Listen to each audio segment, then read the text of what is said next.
resté très fort dans le canevas. Et donc moi, mon feedback par rapport à ça maintenant, c'est que euh, c'est le besoin de pratiquer et le besoin donc de me sentir de plus en plus à l'aise, de m'approprier les outils et de pouvoir avoir plus de liberté, de spontanéité dans la pratique de rituels.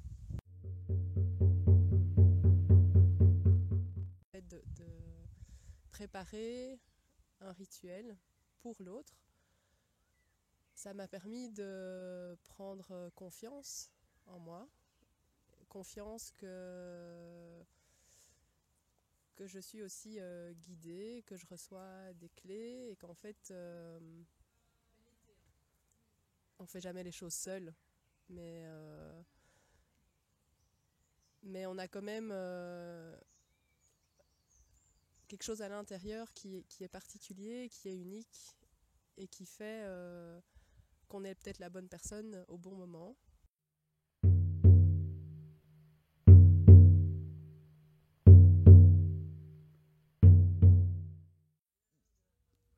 J'avais peur de rater quelque chose, j'étais assez inquiète. Ça m'a mis beaucoup de temps pour préparer. C'est vrai que pour moi, c'était la première fois que je faisais ça, que j'accompagnais quelqu'un, donc que j'étais de seule à seule dans l'accompagnement. Et j'ai vraiment préparé, y compris préparé ces moments où il y aurait quelque chose qui foire ou qui ne fait pas comme je l'avais pensé.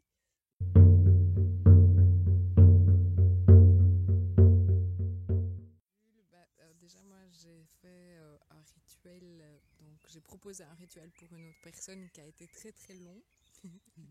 Donc ça a été un grand enseignement parce que j'ai voulu beaucoup donner. Et Marianne disait c'est un peu l'erreur du débutant, quoi, parce qu'on a envie de tout explorer, de tout proposer par rapport à ce qu'on connaît, ce qu'on a envie de découvrir. Et ça a été fort fort long, quoi.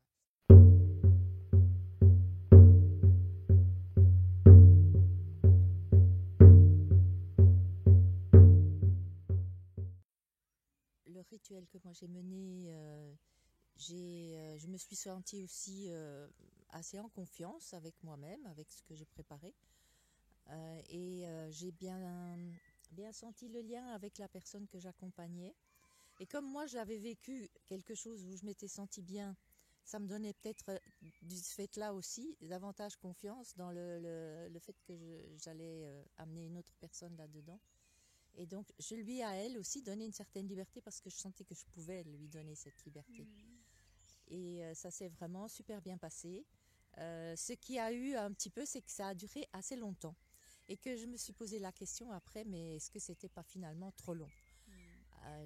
La personne elle-même ne l'a pas senti comme étant trop long, mais je me dis qu'on ne peut pas nécessairement faire ça chaque fois.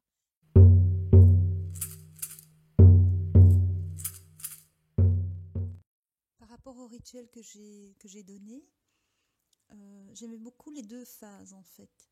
J'aimais la phase de préparation où j'ai senti très très vite la scénographie, la mise en scène se dessiner comme ça dans mon esprit.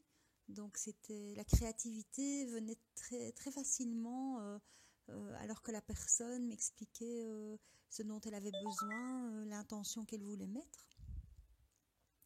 Et puis le rituel lui-même, c'était aussi très fort parce que pour la première fois de ma vie, j'ai eu l'occasion d'être dans une forêt au moment du lever du jour, puisque le rituel avait commencé dans la nuit. Et c'était un moment d'enchantement et d'émerveillement très fort pour moi. Après, ce que j'ai donné à la personne ou la manière dont je l'ai accompagnée, je l'ai fait de mon mieux et avec tout mon cœur et avec des erreurs de débutant, mais le partage était là.